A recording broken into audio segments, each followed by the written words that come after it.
Malawo. Ọmọ Jésù báwo ni o?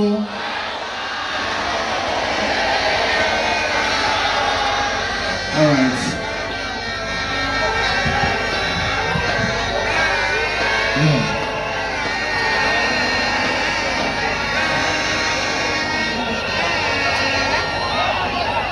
Ọmọ Jésù báwo ni o?